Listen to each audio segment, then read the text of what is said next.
Hey, welcome to the Create Unknown, the home of Make Something Mean Something. It is TCU's Day. We're actually recording on a Tuesday of all days. It's nice to be with you and some of our patrons in the Discord. I am Kevin Lieber. With me, as always, is Matthew Tabor. Yeah, and we hung out for over an hour before we actually started hitting buttons on this. I want to throw something out really, really quickly before I forget. So I have looked, at all the demographics and stats and all that. We have people listening from literally everywhere. We even have listeners in the Vatican. It's like two. There are two people in Vatican City who occasionally listen to this show. The Pope? We have to assume one is the Pope. Big fan. And then perhaps the other is like the Pope's stunt double. The Pope's groom of the stool. Do you know what a groom of the stool is? What a fantastic Wikipedia rabbit hole that will be for anybody interested. Yeah, look up groom of the stool. I'm not suggesting the Pope has one, but I mean, he might. He should. You should have one. I should, yeah. Actually, you know what? That should be my job title with Vsauce too. Oh, what a good idea. I really am the groom of the stool. What a good idea. Yeah, and just force people to look that up. Like put that in your email signature and everything.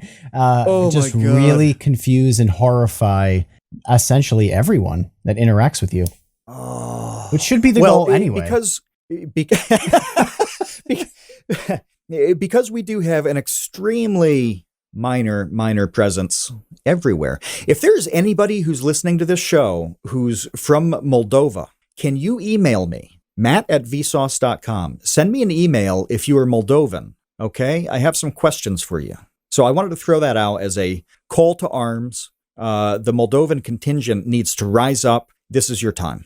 Yeah, I love that. Okay, well, our time right now is going to be spent trying to unfurl some strangeness that has really accrued recently, most notably on Twitter, but it's really kind of permeating all walks of life right now, where I don't know about anyone listening to this, whether you feel this way and have noticed this pattern, but I've been just seeing like weirder and dumber things happening all the time, and strange posts and things that I just can't relate to, explain, or understand have been occurring and have been populating my feeds. And it's causing me to wonder one thing. And I think the big question I have is whether or not there is an epidemic of people having no one in their lives who will correct them, check them, critique them, even follow up with them on some of the crazy ideas and frankly idiotic things that are instead being publicly posted online, which then opens up these people to sort of the blowback and critique of strangers from all over the world and being memed and retweeted, which is a much, much, much worse way to go about like testing out your stupid ideas. So that is to say, here's the first one that I have for everyone listening. Okay.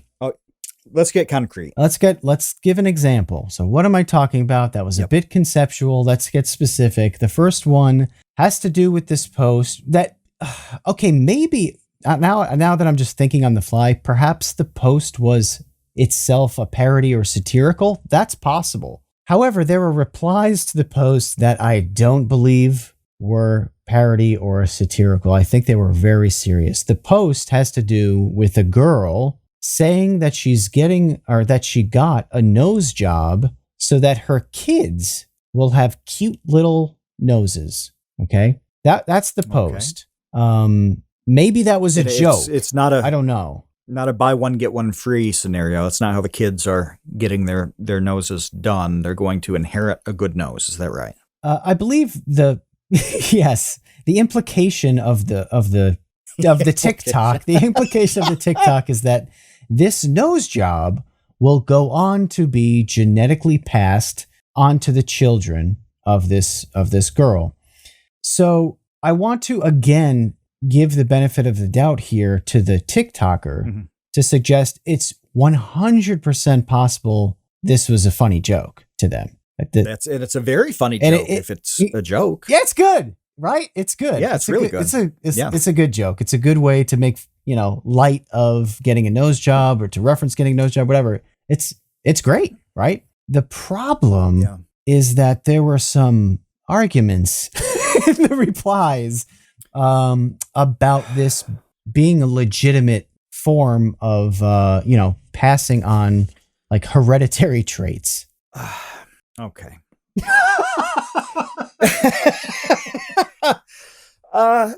Okay. Let's acknowledge that genetics has been extremely difficult for people to understand for a long, long time. They've done a really good job figuring out animal husbandry. It's kind of new, right? Lots genetics. That's right. Human genetics is pretty new. When was Gregor Mendel? 1860s, 70s. I'm gonna have to look that up. Yeah, Gregor Mendel, 1822 he invented to 1884. Invented peas. The pea didn't exist before Mendel. Hey, not bad. Mendel's pea plant experiments conducted between 1856 and 63. Hey, feel good about that. But yeah, I mean, so that was like a simple understanding of plant genetics. Animal husbandry had existed for some time. All sorts of different civilizations figured out how best to breed animals, things like horses and cattle and all that. But the human part is very, very new. So this is me trying to give somebody the benefit of the doubt here and say, this seems a little nuts on the surface. You should know it doesn't quite work that way. But I'm throwing them a bone. Is there any validity? Is there any defensibility on this? Well, sure. If you don't have any understanding of genetics at all, you didn't learn that in school, or you weren't paying attention, or you had a bad teacher. Mm-hmm. Sure, I think it's totally plausible. But it comes back to my question, which is why are we figuring this out in the public sphere online? It's obviously new. To me, it seems like a problem. That's what I want to throw out on this podcast and throw it into the universe.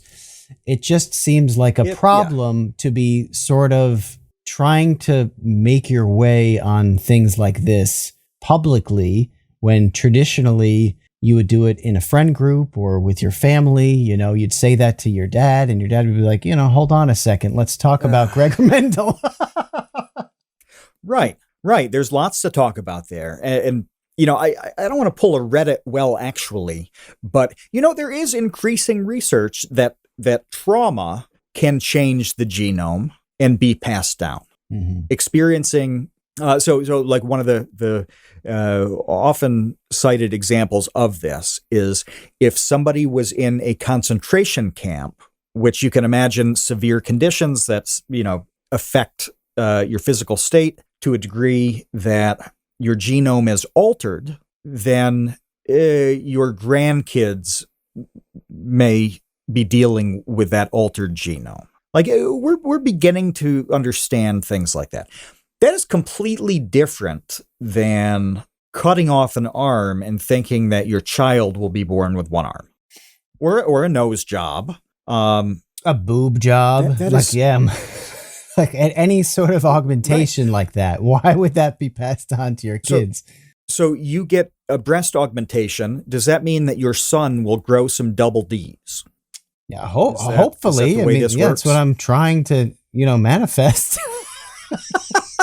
I don't know. I don't know. I mean, people have believed this, though. People have believed exactly this recently. I mean, I say recently in the scale of human history, but 20th century. Yeah. And I'm sure a lot of them do believe it in some sense. I'm trying to think of a sort of common sense example that somebody might. But yeah, I can't come up with one. But you get this. You get this, in this case, a girl saying a thing that her friends would rip her for, or her dad would set her straight on, or her mom, that instead she goes to Twitter and, I don't know. How many times do you think that tweet was viewed? 10 million? Yeah, it went viral, and now you went viral for, being at best, just kind of like confused or misinformed, or just like believing That's a thing that, is a little silly. Like that Lamarckism idea. Oh, right. That was what that is. yeah. Yeah. That developed traits could be passed down. And that was completely disastrous. I mean, millions of people died because of believing in this, and there's a lot to the story in the Soviet Union with this. Trofim Lysenko ran agriculture for the Soviets in, I think, the 30s. And the idea was if you take peas and you put them in Siberia, they will learn how to grow in ice cold conditions. This didn't work. This right. And pretending that it worked starved many, many people. They died because they didn't have food, and they didn't have food because they did not let go of the Lamarckism and Lysenkoism. It's actually a really fascinating story. It might have been the Atlantic years ago that did this big piece on Lysenko, and it's a it's a kind of riveting story as far as like Soviet agriculture can be, but just in the really strange way that they covered up the truth on this. Like, you have this obviously flawed, failing thing that there's this emperor has no clothes element to it, where everybody's like, oh yes, our crops are amazing. This is cutting edge science. Everybody in America is wrong. And at that time, 30s, 40s, 50s, agricultural science in the U.S. was like running on jet fuel. I mean, it was progressing at a freakishly awesome pace. They're like, no. This is wrong. You need to plant potatoes in like 1 inch of ice, and then the potatoes that come from them will be incredibly hardy. So yeah, entire nations believed exactly what this girl is tweeting here. So it's not super insane in the sense that, like, wow, somebody really came up with it. Like, yeah, many people have operated on this, but how can you believe that now? Well, if you just make it up in your head, that's what. Oh, the one thing I wanted to say is, while you're talking about like ice potatoes, I thought about fish. Like, imagine taking a bunch of fish and dumping them in the sand of the desert and being like, they'll eventually figure out how to breathe. Like, no, they won't. They're all going to die. You're just going to kill all the fish. They're not going to evolve suddenly to grow some legs and, drink cactus water. Well, that's the idea, though, is that maybe you do that. I mean, if you put 1 trillion fish in the desert, is it possible that 2 of them have like freaky little lungs that allow them to breathe air, and then those 2 breed? I mean, it's theoretically possible that a genetic exception can survive in these conditions, but like that is hoping for like 10 Powerball wins in a row. It's not, you're going to plant an acre of corn and just give it a season or 2, and you're going to have like super snow resistant corn. And that's what the Lamarckism and Lysenkoism was resting on, is that things do work that way. I have a real comfort with cold. It has to be extremely cold, like below 0 for me to put on a jacket. I have no expectation that any children I would ever spawn would have that quality. Maybe they would. Maybe it is a genetic thing. Maybe it's just personal preference to me. I don't know. I don't know what it is. That sounds a lot more. That's the best I can do. That sounds a lot more genetic to me than you dyeing your hair red and assuming that your kids are now going to have red hair. That's a million times weirder and more ridiculous, because you're talking about like a cosmetic alteration now having a genetic component magically. Yeah, it was really unfortunate to see that. Did anybody side with her? I think there were some. Yeah. Well, no, it wasn't really her. It wasn't the poster. It was like somebody else saying like, what's wrong with this? Yeah. It was that's why I was giving the poster, and I don't know who posted this. I don't know who Angelicat. Is it Angelicat? Maybe I'm wrong about this, and maybe Angelicat was the poster and the person who didn't understand why it was stupid. So I might recant my previous benefit of the doubt completely, because this looks like the same girl. So it might have been, yeah. Maybe I'm taking back my benefit of the doubt, saying that maybe this was not a joke and it was serious to start with, unless it's like a really serious, awesome troll job. I don't know. Oh, it's masterful if it is. That would be masterful. But regardless, there's another person who hopped in, Crystal Shine, with a really long post describing how like scars and deformities pass on to children. Yeah, I saw that too. There was support for it, wasn't there? I mean, what do you do? What do you do when this is on display for everybody? I mean, on one hand, but I lament the fact she conflates it with emotional trauma, which you mentioned. And that's a problem. And that's another problem I have with so many people like poorly conflating things. Yeah. Yeah. I mean, as far as I know, I'm trying to be as charitable as I can on this. If severe pain, for example, can alter a genome, then maybe pain that comes from losing a limb could do it. But that's not going to alter it in a specific way that's going to give your kid one leg. So like the best I can do on it is still just, yeah.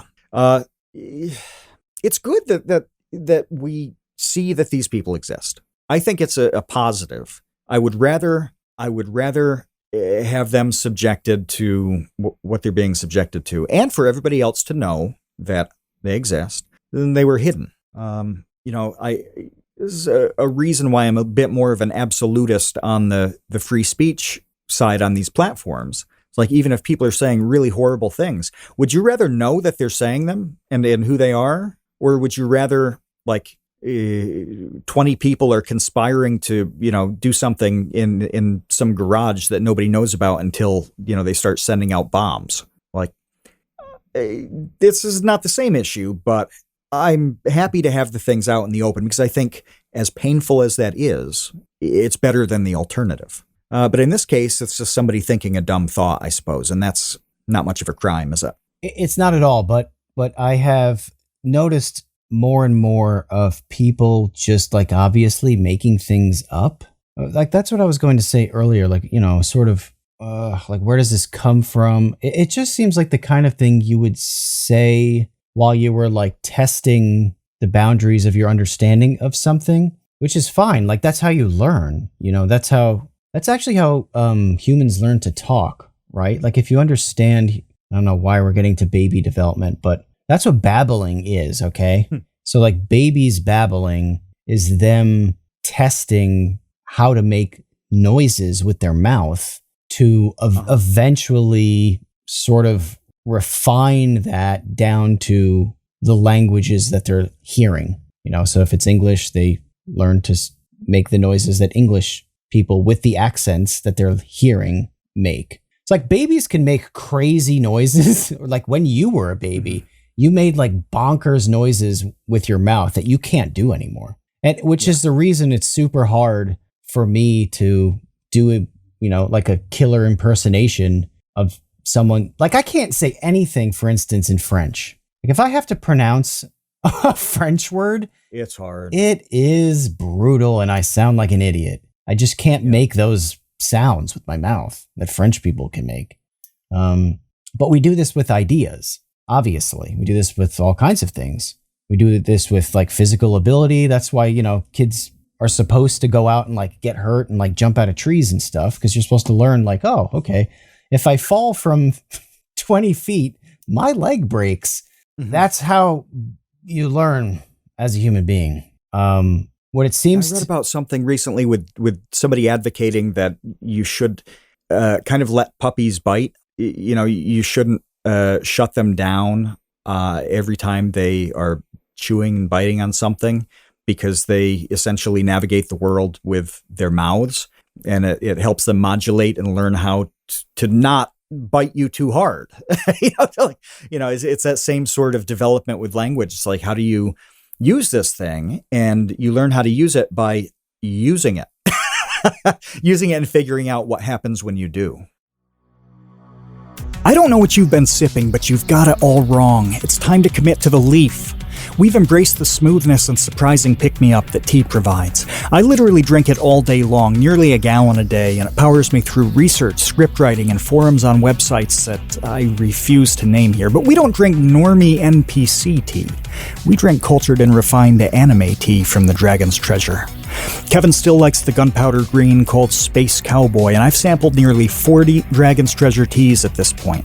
Lately, I've been slamming black teas like Kentucky Bourbon and liquefied Berserk Despair. Scottish Breakfast is deep and peaty, and I smooth it over with Sebastian's Morning Earl Grey, which has the best vanilla cream taste I think I've ever had in a cup. Give me a pot of that with a hot meatball sub from Sal's Pizza and Brooks Barbecue Chicken to wash down my last meal on death row. I highly recommend the sampler packs. You'll want to try everything just like I did. I literally have not had one tea that I wouldn't be happy to reorder. The Dragon's Wings membership fuels new tea experimentation, and the Tea of the Month Club provides a regularly scheduled surprise. And when you order from the Dragon's Treasure using code CREATE, you'll get 10% off your order. That's 10% off using the code CREATE at thedragonstreasure.com. The link's in the description. Absolutely, absolutely. I think what I find so interesting, well, there are two things I find interesting. One is that it's like clear, again, that these people don't have anybody around them to sort of test these ideas against. There's no like bumper bowling, it's just, they're just bowling with no bumpers. They're getting a lot of gutters and like have fun with that. Like that kind of sucks. It would be way better to have some bumpers while you were learning how to bowl. And then the other thing is that it's just interesting to see what people will make up and then be super confident about. Like be really confident in their dumb idea or like the garbage understanding of something that they could just look up really easily and don't. But there are enough people to validate what they're saying too. And that's a big difference between that system in the past where you say something at the lunch table and your friends destroy you about it, versus now you post it and maybe thousands of people take dumps on you. But you get that girl who's like, yeah, scar tissue is passed down to children. And then, she looks at that and says, yes, that's exactly what I'm talking about. Somebody gets it. It's all good and bad. Like I see it being great that many people can combat that thought, and it's terrible that she gets validation from other people like her. But why isn't that process happening internally? Why isn't it happening socially? I don't know the answer to either of those. I mean, internally, I think is harder. Socially, I just don't think there's anybody around. I don't think there's anybody around to do what you're suggesting, at least, which is to not just placate them and be an echo chamber, sounding board. Just like, oh yeah, wow, that's crazy. And then they just talk about something else. Because I do think you have to be a certain type of person also. I mean, didn't you say it earlier? Like the actually, that's like an exaggerated cartoonish version of that. But not everybody is like that. No, I mean, the fastest way to get an answer to a question, and I think there's kind of a famous Reddit meme on this, is to assertively state something is wrong, and then somebody will instantly correct you and answer your question, give you the information that you need to. Whereas if you just plain ask for help, maybe somebody gets to it, maybe it's crickets. Like that's not interesting. Nobody wants to do that. But if you are assertive in a way that is incorrect, within minutes, somebody is going to give you the actual answer. Problem solved. Mm-hmm. Yeah. There's a bait element to what her post was, to the intentional thing like the Reddit meme. But most of the time people aren't purposely throwing the bait out. There are a lot of people who spend all day just gagging for those opportunities. Right. Shuffle over, slowly scratching their neck beard. Yes. Waiting to pounce with their intellectual superiority.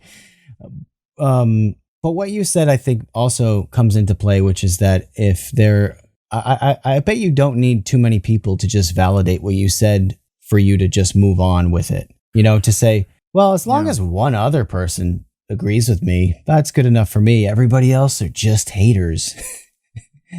Sure, it's so much. We talked about this the other week, that it's so easy to find your weird little niches that, yeah, I mean, you grab a hold of the people who validate your bizarre claims, and then you've got a very good supportive circle of friends. And does it matter that they're bonkers? Well, probably not. You're pretty happy with it. I also think it's just way easier to make stuff up than it is to learn things. Just generally speaking, it seems like that's the path of least resistance on just a lot of opinion generating. It's like, well, I could just, make something up that's really simple and makes sense to me and just ride with that rather than. But they don't. Yeah. The problem to me with this is they don't realize they're making something up. They think about it, they reach a conclusion and roll with it thinking, I am a smart person who has thought about this. This must be true. They have a supreme confidence in their ability to get to the truth on a thing like that. They don't sit there and think, here's a problem. I will invent the solution to it, regardless of whether it has any basis in reality. And then I will pretend that it's an iron law of mankind. They don't go through that process at all. No, they think about it. I am a smart person. I have thought about it. I've considered everything. This is my logical conclusion. So it must be true. And then they throw it out there. This is an epidemic. It's a massive epidemic, in little ways and in big ways. One thing that I wish I could remember the specific circumstances. About a week ago, there's a tweet where, it was a Mike Pence thing. He got in I don't know, trouble for his support of Israel or something like that. He had a tweet where he put a hyphen is G-D, and people flooded him, absolutely flooded him with, oh, is that what we've come to? A politician doesn't have the courage to type out God? Like, no, you are an idiot. You don't realize that is a very deliberate thing in Judaism. There's a reason why the Hebrew Bible does not say God. It's YHWH. It's a different name. There's something in there about really not being up to the task to utter God's name. And that's what he was doing. You see this all the time. Where observant Jews will do exactly what he did, G-D, but no comment in this huge long string of how, the wokeification of America, you can't be an open Christian. I'm like, no, you don't get it. There's a piece of information here that is missing, and it doesn't even occur to you that you might not know it all. That is a serious problem when nobody stops to think, there's got to be a reason that he did this that I don't know. Right. I must be missing some piece of information, but no, it's not that. I know exactly what's going on here, and I'm mad about it. Right. And maybe you do investigate things, and it's exactly what you thought it was at the beginning. Okay, then go off. Blow up on it. But this is not deep lore that I'm talking about. This is a really basic surface level tenet. It would not have been hard to, pop a couple things into Google and get to what you needed on this. But they didn't bother. They looked at it. They know the situation. They think about it. Well, they've come to the truth. Scott Adams just this morning, I think he called it recreational outrage, which I liked that phrase.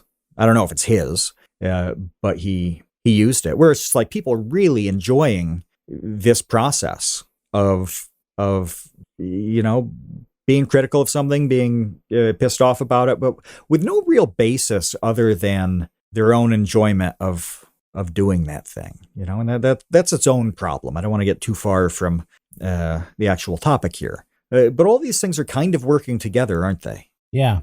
Just having that base level I'm just going to blurt out this thing. I don't even care if it's right or wrong. I just assume that I'm right.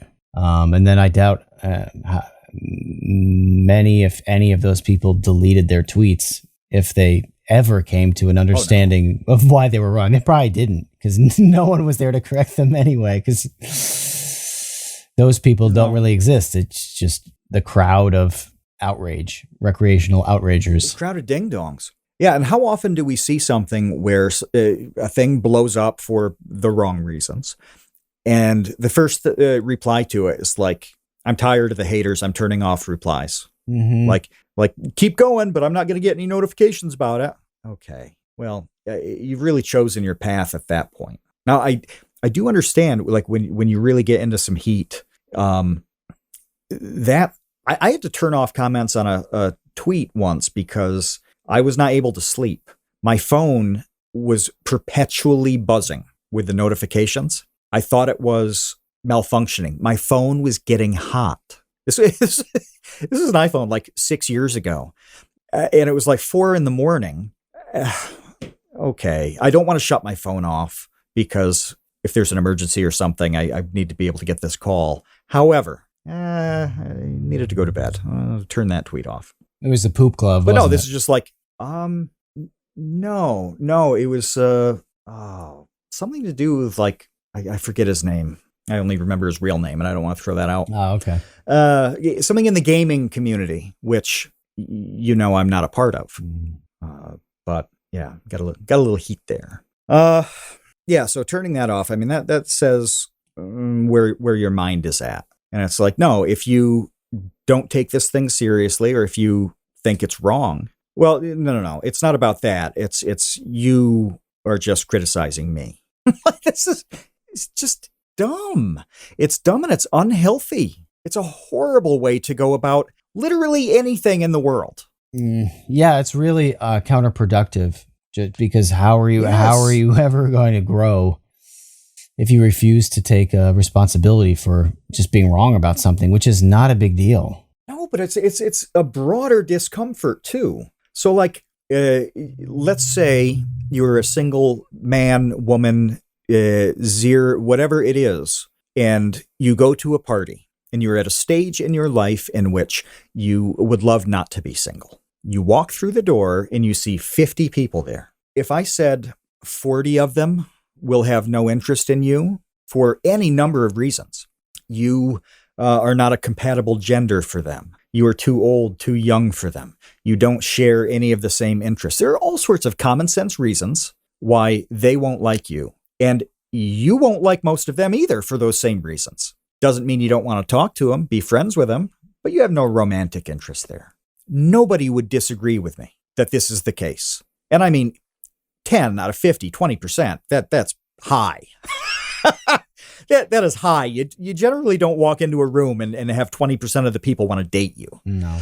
So realistically, it might be like 1 or 2 people at that party. And everybody would look at that scenario and say, well, yeah, that's the way it is. And there's nothing wrong with those people not being into me because I'm also not into them. That's the way it works. But when these spats happen on the X, not the Twitter anymore, it's like, no, you must hate me. Mm-hmm. You are so angry. No, you don't walk into that party and hate the 45 people who don't want to go on a date with you.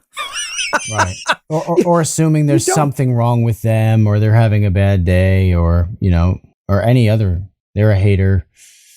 They could just be not into you. I mean, that's fine. I want to bring up the other thing that I sent you this morning, which was interesting in a different way, but another instance of what we're talking about, or maybe it's not, I don't know. But to me, it was another example of like, have you talked to anybody else about this idea? Because it's like clearly not very well thought out, but here you are, like probably not on the internet, sort of extolling your genius idea to everyone to be like, oh, what? So this other example, this other idea was this woman who was explaining her belief that gaining weight is the same thing as bodybuilding, and that it should be socially looked upon and celebrated and given the same level of interest and reverence, because it's really functionally no different.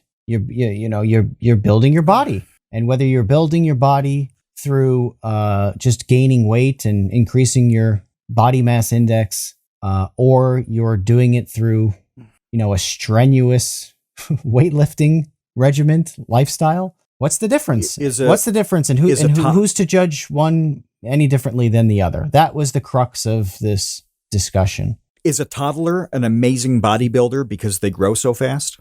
In a certain way, I guess their body is building, but the term bodybuilder has a specific meaning. The average infant is a better and more efficient bodybuilder than Schwarzenegger ever was. A baby just out of the womb can double its weight in like 2 months. Did Arnold ever put on like 120 pounds of muscle in a summer? No, because he's a bad bodybuilder. Yeah, that's true. Toddlers just so the problem here is that you don't understand the logic of this issue. The problem here, Kevin, is with you. Well, I mean, that's not the world. It's not the language. You don't get it. That's often the case. Okay, so somebody is just straight up inventing a new meaning for a term that has been pretty well defined for like a century. I don't know when the concept of bodybuilding being called that started. Maybe somebody can look that up. I'd be interested to know when the actual term became used to mean what it means. But like the strongman has been part of the freak show for like circuses for a long, long time, right? Like way before like any sort of Mr. Universe competition or anything like that. You could find old like carny images of, the bearded lady, lobster boy, Siamese twins, right. And then like the world's strongest man. And it was some like super jacked dude, right? But with a barbell. Yeah, and we valued... Right. The thin bar with the round bells on the end. But we valued capable physical presences like forever, literally forever. Yes, the Greeks would have something to say about that. Yeah. Right. And I imagine that if you wanted a caveman tribe, you'd like the men in that tribe to be jacked. to be able to drag the woolly mammoth back to the cave without anybody else's assistance. That would be awesome. Mm-hmm. Yeah. But no, this was just, taking a word that has a very specific meaning and connotation, disassembling it and reassembling it to fit something completely different. And then saying this is the same thing. It's like, that's an interesting game that you're playing by yourself, but I don't know how many people are going to play that game with you, because you just made that up. That's a new game. That's new to me. But she must have people to play the game. I'm sure. With her. Do you remember at all who she was? Was she representing an organization or advocacy group or something? I don't know. Because if I remember this, it was like an interview setting. She's in a chair across from somebody else saying this. So she must have been being interviewed for some purpose, that it was her and not just a person off the street. But that's probably her echo chamber on this. Or no, we have to stop. We have to stop immediately, because we just got... Is it fake? We got community noted.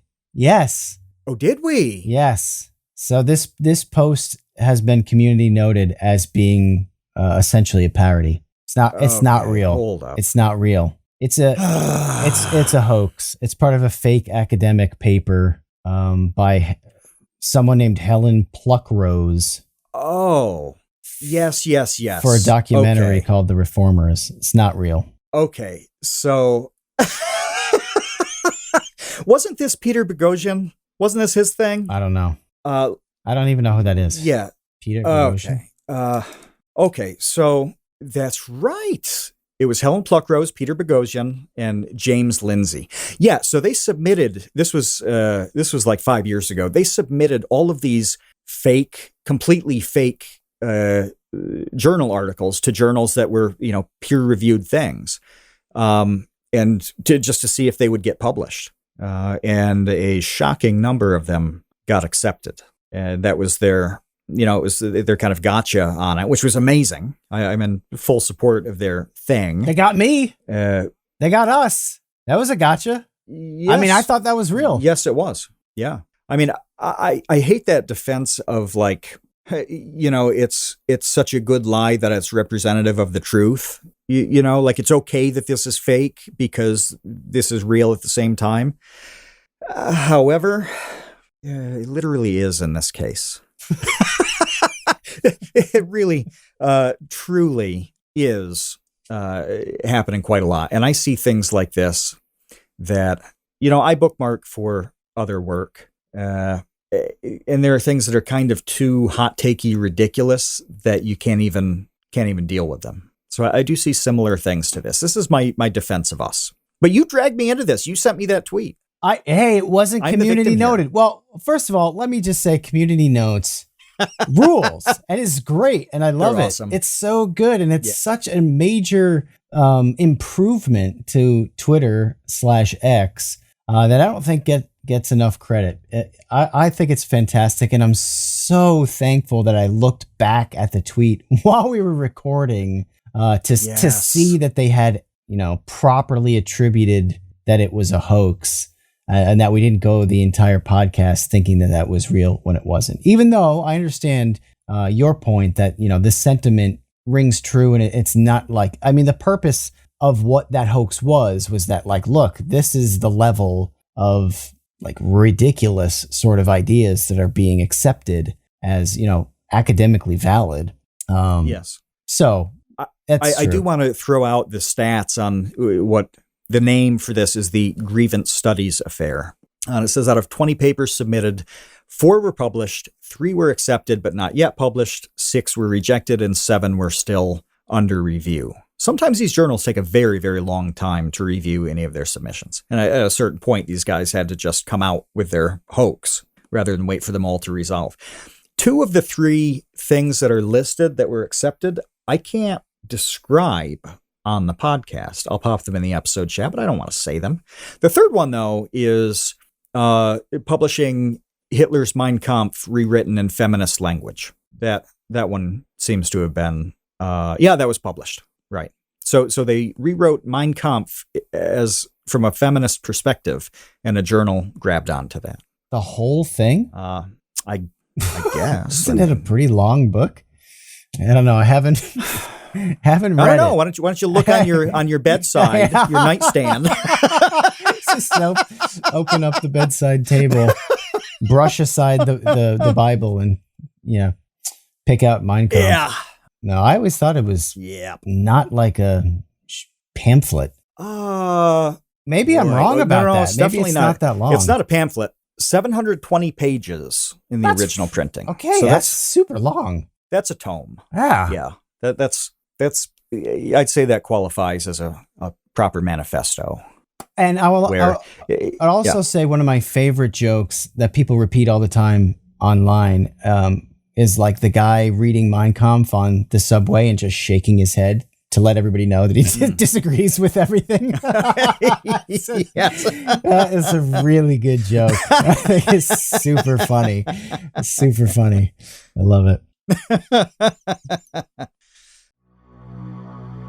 We want to help you make something and mean something. And we say that phrase all the time because when you're making something and you know it means something, even if it's just to you, that's when you feel pretty good about what you're creating. The support for the Create Unknown in recent weeks has been incredible. Animators, artists, musicians, YouTubers, aspiring filmmakers, comedians, it is crazy how talented everybody in this community is. Consider joining the Create Unknown Patreon. Every dollar that comes through goes straight into the podcast and its community. That means more highlights videos. It means a big Minecraft project that's on the way. And eventually we'd like to manufacture custom piss bottles so you never have to leave your battle station. And being a patron unlocks participation in all of our live recordings. You've seen the roster of guests we've had. Having access to their minds is a unique opportunity. You can go to patreon.com/thecreateunknown or click the link that's in the description. Every little bit helps, and your support means absolutely everything to us. Patreon.com/thecreateunknown. Links in the description. We appreciate you, Space Cowboys. Well, I do. If you really do want to go down a super awesome rabbit hole, this is a good thing to look up. There's some great videos and interviews on this. Peter Boghossian especially is, a pretty charming guy to listen to. I totally blanked on recognizing Helen Pluckrose in that. Totally blanked. But she's sharp as well. But they suffered some consequences. You'd think that these people would be held up as heroes of exposing serious flaws in the evaluation of academic work. It did not work out that way. They were not celebrated as the messenger. They faced some serious backlash. Oh, but yeah, really? A lot of articles on that. All of the people who have staked their entire careers on doing what they were exposing weren't happy about it? I'm shocked. Indeed, they were not. I'm really surprised by that. No. All the people they sacrificed at the altar got bothered by it. Yeah, that's weird. Got their feathers ruffled a bit for, yeah. But again, you can't criticize something because you're really just an awful person with a mean streak, with an axe to grind. Right. In no way could they have just been saying, we've devoted our lives to these disciplines. They are currently unhealthy in the way they evaluate and promote work. We need to correct that problem. No. There's no way they thought that. They just have to be petty, probably right-wingers, extremists. Yeah, it went badly for Boghossian, especially. I think at one point he lost his job. He may have gotten it back, but I don't remember. It was so many years ago. And we have a 6-month rule now. So if it's over 6 months old, we just have to make it up. You're free of your obligation from having to remember it. Take your obligation to the truth. Yeah. Yeah, it's just all washed away. All right. Well, look. I wish I had another real example because that one ended up being phony, but it's all right. The fact is we see this stuff all the time. The other thing I wanted to throw out as a possibility is if it's just selection bias in the sense that like the more extreme weird stuff rises to the top and you see it more. You know what I mean? And that's definitely part of it. Oh, yeah. Where it gets surfaced because it's like, wow, look what this idiot said. And now everyone's going to dogpile. And so that is to say that I'm not sure that this is like growing in prevalence or anything like that. And I doubt it is. I'm sure it's just, part of human nature, human discourse. And we're seeing it more for technological reasons, but I would also propose sociological reasons as well. I'm with you on that. I think it plays a role. Look, it's entertaining to us. Mm-hmm. It is to see these things. I mean, I have a feed that, in part, a lot of people spend half their time, retweeting and ripping on things like this, and it's funny, it's sad, it's any of that list of stuff. But that's way more interesting to me than seeing a bunch of things I already know and agree with. So I follow very, very few people and outlets that are aligned with me personally because almost none of them have anything to add. It's just, there's nothing new there. And okay. It's boring. Especially, I remade my feed years ago because it was mostly education related people. And this person thinks that you do this thing to effectively teach reading. Well, yes, I agree with that. And that thing is not changing from year to year. Like how many times do you need them to point out, yes, the reading comprehension scores in this city are terrible because they use a curriculum that's bad. Yeah, of course, I know. Yeah, I get it. I'm not in a position of advocacy. It's not useful to me to know that like Lincoln, Nebraska or something could have a better second grade math curriculum. So, right. I just dropped out of all that. I'd rather see goofy things, whether it's a hoax, whether it's a maybe hoax. Was that girl serious about losing a limb and passing that on to a child? I don't know, but that's interesting to think about. It's interesting for us to talk about. It is. Yeah, absolutely. I was just thinking like it's almost like the, I don't know, conceptual version of someone getting hit in the balls. Yeah. Does that make any sense? I mean, because that's like the basest version of entertainment. It's what America's Funniest Home Videos was based upon. It's what a lot of YouTube was built upon. And much of, I think, probably TikTok is just those kind of, Adam Sandler movies. It's all, fart jokes and getting hit in the balls. And there's a reason that resonates. It's just like a base level of interesting. It is timeless. I don't know why. Absolutely timeless. I don't know why. Seeing someone get hurt, but they're going to be okay, but they can writhe around in pain to your bemusement safely. I don't know why that's so funny. Yeah.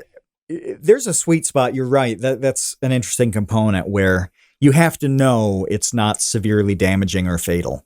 And as it becomes more serious, the number of people laughing begins to shrink.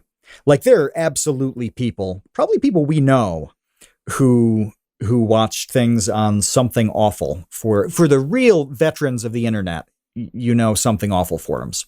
But there were people who just like get a 24 pack with their friends and watch like beheading videos on Something Awful and laugh about it. They are in the minority. It's several standard deviations from the mean, whereas the kick in the balls, the timeless. The terribly ill-timed flatulence. Now, this is right in the center. This is the 50th percentile of the human experience. Because it's ultimately not a big deal. No. But I actually saw someone who I follow saying they posted this video of a guy getting run over. He didn't die, but his arm got ran over, like by the wheel of a truck. It was gross. And this guy was like, man, if I was there, I would have been laughing hysterically at this. And I was like, really? Well, really? A guy getting his arm crushed by a truck wheel? You'd be laughing hysterically at that? I'm out. Yeah, but I'm out at that point. That's horrible. I sent a tweet to you and your wife the other day where this guy, like, was he jumping off a roof? I didn't laugh. And I didn't laugh at that. Yeah, this guy jumped off a roof and just snapped both of his legs, just snapped them. And they had to have jammed up inside him. Yeah. I didn't laugh. I cringed. That's the difference. Yeah. That's my reaction. I mean, if anybody, there's a really famous one in wrestling where Sid Vicious jumped off like the first turnbuckle. He didn't even jump far, and his leg just buckles disgustingly. And once again, I do not laugh at that. That's horrific to me. It's gross. So I didn't laugh at it either, but I laughed at knowing you would hate it. Oh, that's totally different. Yeah, you're laughing at my disgust. Now, yeah, me laughing now is laughing at the cringe that I knew you experienced. The actual video, you're just like, oh God, somebody's life was altered that day. Oh man, double. But didn't the people watching laugh? Isn't that? I think so. I think they laughed. Yeah, they were laughing at him. The filming people, they were laughing, and that's not one you laugh at, because they must have known. No, that's like somebody getting just blasted by a car. He's like, no, that's not funny. I mean, I don't think so. Just at all. No, I don't think so. No. I mean, that must have hurt pretty bad. Having both of your legs snap must have hurt pretty bad. I mean, I have read that can be a like one of the most painful injuries. Like insanely painful. I think it's snapping your leg. I think having it push up to and mess around with your pelvis and above is extremely difficult and time consuming and painful to repair. So it's not like a, broken arm thing where you put a cast on and wait a while. No, I think that's the real deal. But all of these things do have a theme. There's a thread through it, so that they all expose this massive frailty, these holes and some of them are a little bit patched and some just left to rot to get bigger in kind of everybody's collective mind. You know, we're seeing these if anybody, oh God, I can't believe I'm admitting to following this man, Poe. His name is Poe. I love Poe's Twitter feed. He's a young guy who he's the guy who will post the worst videos on Twitter. But like these sorts of things expose the people who are laughing at a Poe video. I know they're laughing at the one that I sent Kevin, not at I'm laughing at making my friend uncomfortable, which I'm still laughing about. But they're like, no, this gore is hilarious to me. Well, I'd say that's an abnormality. I'd say the total lack of like, sounds pretentious, but like engaging with the reality of science on the genetics thing. Like that's not an opinion at this point. This is not, you can't be a dissenter of that particular argument and be valid. I'm a big science criticizer. I think that's awesome. But no, this one is fairly clear cut. This is exposing the people who refuse to play in that system. They're on their own. That's a problem. You had a couple good theories of why they spit it out. You know, that's a problem. These are all structural weaknesses in kind of the human mind and how we mash all those minds together in public. Yeah, well, and fragility is a good word because I think there needs to be a greater sense of the fragility of just the human mind, like parsing reality at any level, at any level at all. I think that is like woefully underappreciated, and it's really obvious. Sort of the more you expose yourself to like differing opinions and even different reactions to the same thing, that can be really stark, in which you're like, what, how could you see that way? Well, that's really weird. I mean, one of the things I brought up before we started recording, that I had been really fascinated with lately are these really funny, like obviously bad auditions for like vocal competitions like American Idol or X Factor. So everyone knows these. There are a couple of famous ones. William Hung was one. Susan Boyle was another. No, Susan Boyle is incredible. Oh, she was a good one? Oh, she's exceptional. All right, well then I miss. Oh, she was a national hero. Okay, yeah. I misremember her completely then. Oh, yeah, one of my only, like, without reservations, positive experiences of England and the United Kingdom as a whole was being there during Susan Boyle mania. It was the most wholesome, incredible, baller-ass thing that I ever witnessed in that country. So, but no, she was famous for being somebody that you look at and there's no way that she's a joke, and she kind of acts goofy and the whole thing is a joke, and then she busts out with this shocking voice. Oh, so that one was positive. She was unassuming. She was unassuming, but right. Was like shockingly talented. Okay, yeah, okay. Yeah, you could see my level of like American Idol knowledge and X Factor knowledge is well, that was 15 years bad. ago, probably. Yeah. So this is why I guess this is a new thought for me, is that I had been watching them just recently and was really shocked at how unaware a lot of the contestants are and how their singing comes across to other people while singing and dancing, because some of them dance too. And it's not good. Like, it's obviously not good to the judges. They start laughing immediately. The reason that it made it to air over, hundreds of other auditioners is because the producers knew it would be like obviously very funny to people watching at home, because it was like very obviously bad. And but mixed with the personalities, the actual contestants being very obviously oblivious to the fact that it's bad. That combination is is what Yeah. makes it entertaining. But that combination is what was really shocking to me to be like, man, like I cannot imagine just being just completely unaware of how my presentation of what I'm doing is being received by others. Just blank on that. Just totally blank. Something is different in there that I don't know what it is, and I hope I can explain it to you and you can tell me what's happening. Okay. If, like, you look at the William Hung thing, or the Chicken Man who did the Bee Gees' Tragedy and Aqua's Barbie Girl, which, YouTube it. Please watch this if you haven't seen it.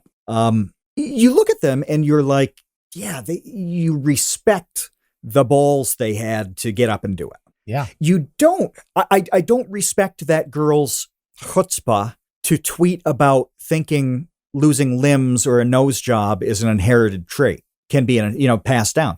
I don't look at that and say, well, at least she tried. Like that. Good for her putting that out there in public. Good for her. I do think that about William Hung. Like, he entertained millions and millions of people. He was not good at what he did, but a lot of terrible singers would not do what he did. No, he was successful in his own way. Yeah, right. Yeah. All the bad people that go and audition, like, man, there's something in there that I respect, even if they're horrible. I don't respect the horrible tweeters. I don't respect the horrible YouTubers. I watch a video and it's just a garbage video, and this is all sorts of types. I watched one on a chainsaw carburetor replacement yesterday, and the guy had, he covered the whole thing with his hands in front of the carburetor. Like, this is a small thing. It has a bit of detail to it. The point of the video is to show how it goes in, and he's obscuring the whole thing. So I see bad content that it's not that I'm disagreeing with it. I'm like, no, this sucks. And I didn't think, well, hey, at least he uploaded a video. Good for him. He's a YouTuber. No, it's not the same. And I don't know why it's not the same. Well, so first of all, I wasn't trying to draw a comparison between these groups of people. I think what I was really just trying to do in bringing that up is that there's a lot that goes into both of them that I just simply don't understand, and for different reasons. And they are doing things differently. And you're right, like the confidence or maybe just lack of self-awareness is really what draws them to be able to audition and think like, yeah, like I am going to be the next American Idol. Definitely. Like some of them do seem to believe it. I have what it takes. Definitely. And then you see them and you're like, wow, this, is the weirdest thing I've ever heard. And you're right. Like, I don't in any way, have a problem with that, or think that they're, doing something idiotic or stupid there's definitely a level of bravery to it.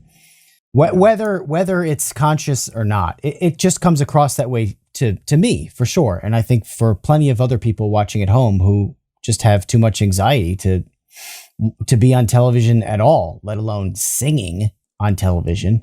And I would not do that. So to be judged by, Simon Cowell and whoever else, Paul Abdul.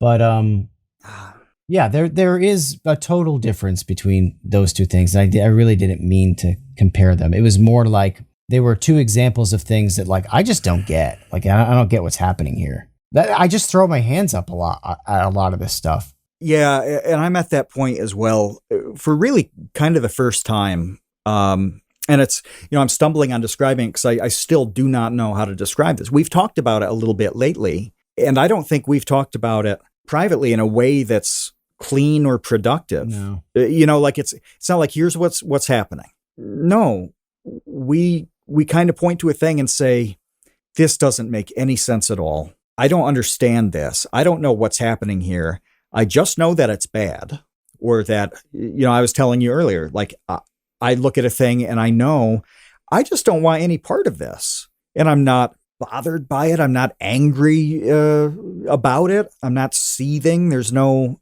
outrage baiting I'm succumbing to. No, I just look at it. I'm like, yeah, I would really rather like chainsaw for 6 hours and not really engage with any of this. I have no interest in this. But it doesn't make sense and it's bad. And it's really becoming a recurring theme, at least for me, where I look at a thing and I'm like, I don't want to bother with any of this because it doesn't make any sense. Yeah. The best I can do, and you're right that it's a problem to talk about because we don't have a clean way of doing so. The best I can do is that I just see a lot of people making things up and then getting mad about it. That's the best I could do with a lot of it. Is like a lot of stuff is just fake and wrong, and then people taking it like overly seriously and fighting over it. It's like, but this is fake and wrong to begin with, and now everyone's swept up in something that you're just wrong about. And the clear, like the easiest example, just to bring it back, is to that Mike Pence thing that you spoke about, where it's like he hyphenated the O in God because he was in Israel and he was being respectful of Judaism because that's what they do. And then meanwhile, his tweet was specifically targeted toward people who would understand and have reverence for his phrasing. Right. It was intentional and it was correct. It was intentional and he did the right thing for the people he was talking to. And then you have this flood of people coming in outraged and upset about the thing that they don't understand and they're wrong about. And now just multiply that times a billion and you see this like everywhere all day, all over the place. People really mad about stuff that they're wrong about. That's right. And I do feel like this was another thing that Scott Adams was talking about in the last few days, where people outrage bait themselves, doing exactly what you're talking about. They make something up to get pissed off about, and then they get pissed off at it. This has happened for a very long time. Let me tell you a secret about banning books. And by you, I'm talking to the audience here.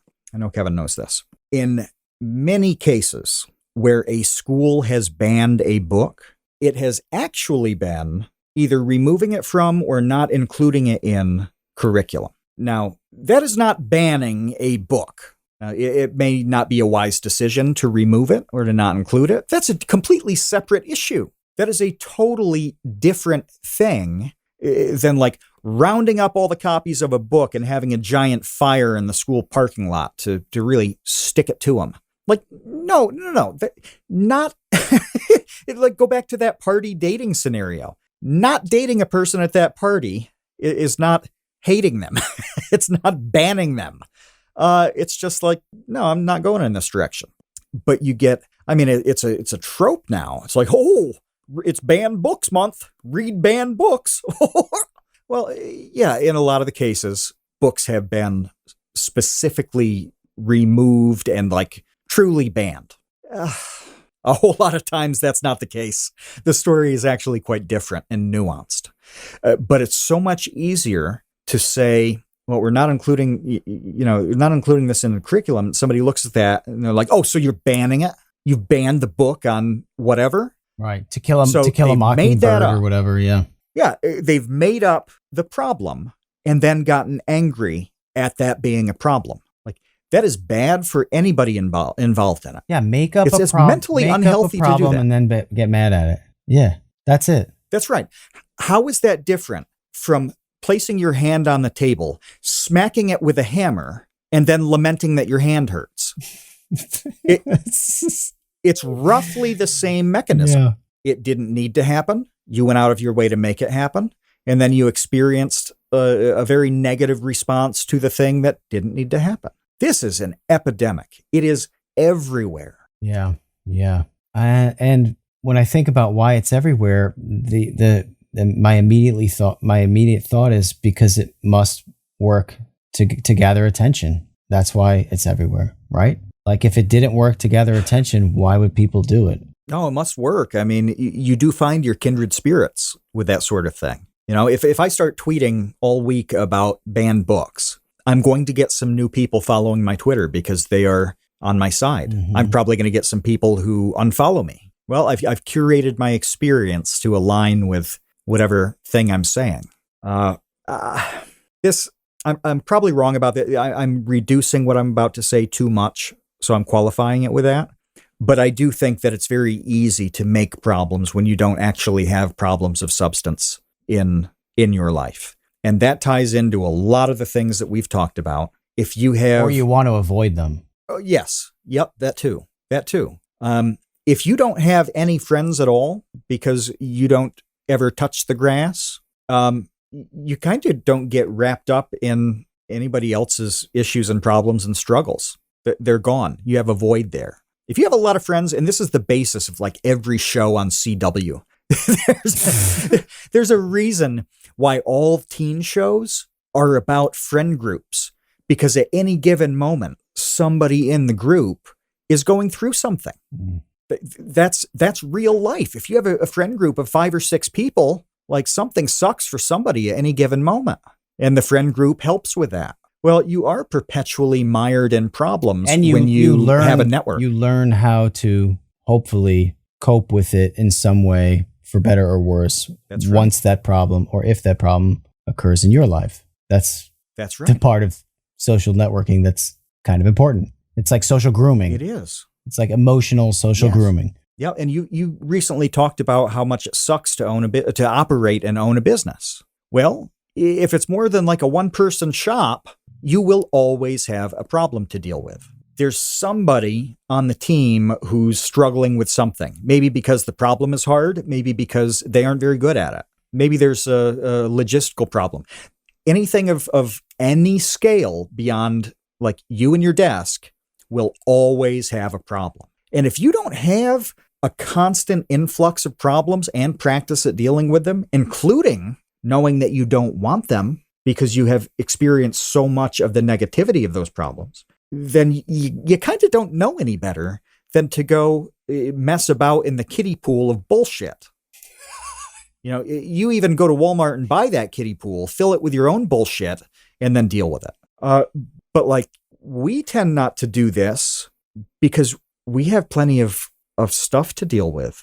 We have actual problems. When you're in a silo, a personal silo, you kind of need to go seek out problems. And you need problems. It's sort of like your pain video. Pain is actually a really important thing in the human experience. Well, so are problems. If you don't have any problems at all, you're not doing much. You don't have people around you who are doing anything. There's clearly no vulnerabilities happening.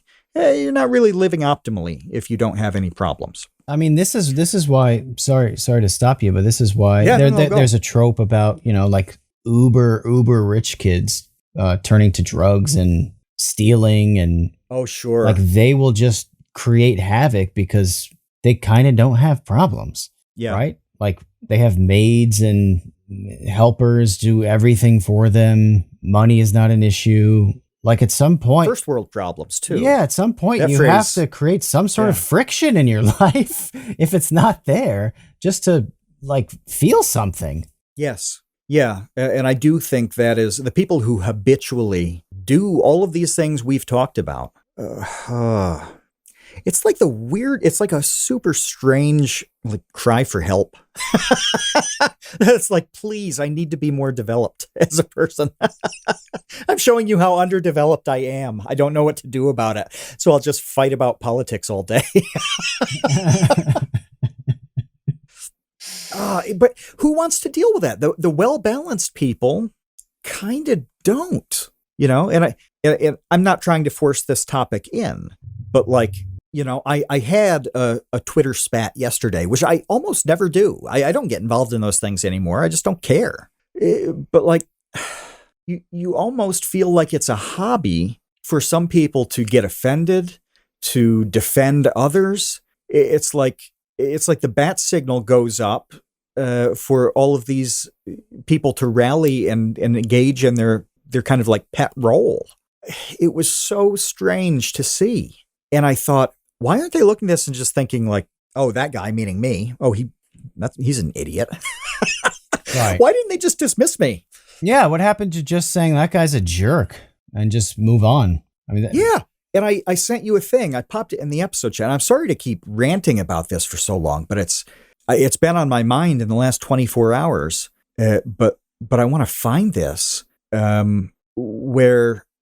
So, here it is. Here's a comment about me. This is on another YouTube channel. New host sucks. No offense. Need old one back. Pay him whatever you need to. This person thinks that I am terrible. They probably don't like my voice. Also, probably don't like my... You suck, no offense. That's like, you can't have that. You can't have both of those. You can't do both of those. I suppose not. Not really. I mean, not with sucks. Just stay I don't with you. like this, you no suck. offense. That can work. Yeah. But my energy and cadence and voice and all that, they're different than the show that came before. This guy doesn't like what I do.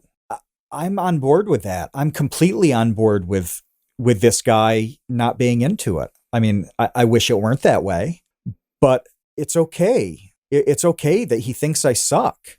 It's okay that he thinks the stuff before was better and that it should be back. I have zero problems with this. He's a one-off. Like the ratio of comments like this to, this is a good video. I like, this new thing, whatever is in my favor. I'm happy about that.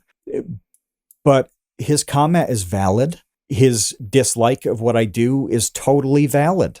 And I don't know why you can't just look at that and just be like, yeah, okay. He thinks I suck. There are so many things that I think suck. How is it any different? Yeah. I happen to be on his list. Like, that's cool. Yeah. And so much of that, like, this thing sucks. Actually, I would say probably all of it, like 99.9% of it is an intuitive, emotional, illogical, irrational reaction. So like if you were to say, excuse me, sir, why do you think I suck? Why did you like the other guy better? There would be no useful response to that question. It would just be like, he just was. Do you understand what I'm saying? Like there's no actionable critique that comes out of something like that. It's not like, oh, well, if I just shortened my vowels a little bit, then maybe this guy would like me. No. Sometimes someone just doesn't like you and you don't like them and you don't know why. Right. They just hit you wrong. You were used to the way that the other person did things. And I mean, look, I have and will continue to get this comment about Vsauce for the rest of my life, in which a certain portion of people will come across one of my videos and say that I suck and Michael is better. And I'm like, yeah, okay. I told you I've seen this in person. Definitely. Like, right on. You're right. Okay. Yeah. I remember saying this on the podcast a long time ago. We cut it out because of the way I told the story. But what you're describing, I have witnessed you process this in person, where at a convention, somebody came up and said, I like you and pointed to Michael. I don't like you and pointed to you. And I like you and pointed to Jake. And you were like, okay. All right. Sweet. Yeah. I mean, it was super weird, but in an endearing way. But you weren't like hurt by that. No. There are people we've had on this show who I think their content sucks. That's me though. Like, that's okay. I don't have to, like, everybody doesn't have to be your super fan. Now, on the flip side, I do respect them a lot. It's like if somebody makes a sort of music that I'm not into. Okay. Justin Wang is a good example here. I'm not going to listen to Jinx songs on loop. That kind of music is not for me. It's not my thing. I respect the hell out of Justin for what he does. He's an exceptional guitar player. Just because he's not singing like 1960s country songs with like a gospel twinge doesn't mean that he's not awesome. And that's what I mean when I say we've had people on the show where it's like, yeah, I'm not into what you do, but I can still respect the hell out of how you do it and who you are. Yeah, I was going to say, Wang would have to enter a time machine for you to listen to his music. Yeah, if Jinx starts covering... Which is not his fault. It has nothing to do Cinderella. with him. That's just all you. And so why would he get mad about that? It's ridiculous. Right, it's just my preference. And he doesn't want to listen to Jim Reeves. Like any of the vinyl I pop on, and it doesn't make me less of a person. Well, maybe it does to him. But anyway, why is this stuff hard? Why is this so difficult all of a sudden? I don't know. I mean, I think it's almost an entirely different topic, but I think the easiest way to throw out a hypothesis just has to do with getting used to, losing. Getting used to losing is really important, just as important as anything else. Where is this headed? I mean, I know that's an impossible question, but what's the next step on these things happening and dealing with these things? Well, let me throw something else out quick, because it was something that I did want to mention on the podcast that I had read recently that made a lot of sense. It's actually kind of like a mathematical way to think of success. And that has to do with, I can't remember it off the top of my head, but it had something to do with the people who succeed earlier and or get their first success early in life and get their last success later in life have way more, they throw like way more hats into the ring. They just try more. They just fail more. They do way more things, okay? And eventually one of them pops, and then you do way more things, and eventually another one pops. And this goes back to the getting used to, losing is like, yeah, lose a lot, lose all the time, because it's the only way, unless you get some like absolutely ridiculously impossible lightning in a bottle situation, which good luck with that. Some sort of lottery win. It is luck. Yeah. It's just like not anything that you could possibly prepare for. The real alternative is to just fail. Just fail a lot and be okay with that. Yeah. That's the only other way to succeed. Or Ducky says to grow in the a episode skin chat, fail faster. Yeah. Or to get eventually comfortable with someone saying like, I don't like you. And you'd be like, okay, now why am I comfortable with that? Well, a lot of people have said that. And at some point you just have to be okay with it. It's like, okay, a lot of people don't like me. Yes. I'm okay with this guy leaving his comment because I've been ripped on like for decades for so many things that at this point, it doesn't hit me on an emotional level. I look at it pretty cleanly, but this mantra, like I said, Ducky pointed out, fail faster. I think it's more than that. I think it's fail faster, fail harder, fail earlier, fail catastrophically, get to a point where you actually love failure. Every bit of progress I have now is rooted in failure. So I mentioned chainsaw stuff. I'm doing a lot with saws. I don't know. I'm at a good point now, but I didn't start the year in a very good place with chainsaw knowledge. I was basic. I could use the saw properly, but I was 50th percentile. Well, how do you think I got a lot better and figured everything out with it? Like I screwed up. I broke things. I basically failed and then figured out why I'd failed and knew more. And now I'm actually in a really good place where I watched a video that, I don't know, it's like 6 things you have to know to optimize your chainsaw or something. And I watched it and I knew all 6 things. And I'm like, hey, this is good. And like 5 of them were things that I had screwed up in the past 6 months and gone through that process of failing at and then understanding. So I went from 1 out of 6 knowledge to 6 out of 6 knowledge, where 5 of those 6 were massive failures. Right. Well, now I'm pretty good with the saw.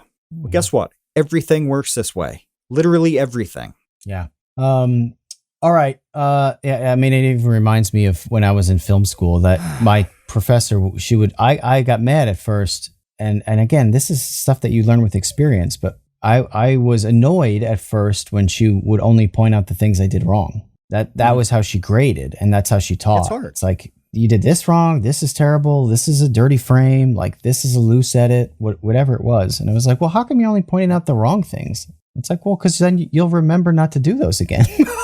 And just get used to it. Yeah. And it doesn't mean that it's negative reinforcement all the time, but you tend not to advance a lot by being praised for simple and basic things. If you do something really good and really unique, that has to be pointed out. Yeah. But like, you didn't tell me I was a great person today for being up at 9 o'clock. You weren't like, hey, good job, 41-year-old man. You woke up before noon to begin work. Like, that praise isn't getting me anywhere. And it would be dumb to praise me in that way. Yeah. But you're right. Some active encouragement at some point along the way, definitely would be nice, but it's a balance. So, all right, everyone. I think that is it for this week. That was a little all over the place, but we've been all over the place all day. We've been in this Discord for hours now, just hanging out. So I really want to thank all of our patrons for hanging out with us. This is a Patreon supported podcast. So if you want to, throw us some bones, then go to patreon.com/thecreateunknown. You are all appreciated for doing so. We will be back next week. Until then, see you, Space Cowboys. Thanks for listening to The Create Unknown. We make this show with the support of our patrons. 100% of that goes directly to keeping episodes going every week, and the recent support has been amazing. Sidpoke, NRM, Venture Addicts, Weezergood, you all really do make this show happen. Thank you to the Tots and Dumpster crew, old and new, who save tiny little lives every month. Thank you to our grizzled, battle-hardened child infantry. Clemente de los Santos, Dan the Latch, Demetrius Andrews, Erica, Farrakhan, Jen Mefasanti, Kevin Menard, Mikhail Steinke, Monahim, Natsu, Penny Peddler, Risebread, Ryan Kinder, Samuel Manser, Sean S., Sean Malone, and Tom Vidioger. And a tremendous shout out to our elite baby gang commanders: Atrocious Guff, Kat, Dojangles, Graham Robertson, James Gallagher, Jeff Davis, Orange Vanilla Coke, Patrick Pister, TCU's personal pilot, Andy, Ryan Carroll, Baseweight, Vinthos, Yeetus Deletus, Jonas Walter, Nathan Robinson, Jelksies, and of course, Trevstead. You are the elite. Thank you as well to our indentured servants, producer-editor Ben Webster, Minecraft mogul Laterman, Discord kitten wrangler Conrad, and producer emeritus Dan Yoshua. Thanks to Baseweight for use of Created in the Unknown for the opening theme. Thanks to Electro Voice for giving us mics to sound good on top of it. And a special thanks to Main Gear for powering all of our PC endeavors. The Create Unknown is an Unknown Media production in partnership with Studio 71.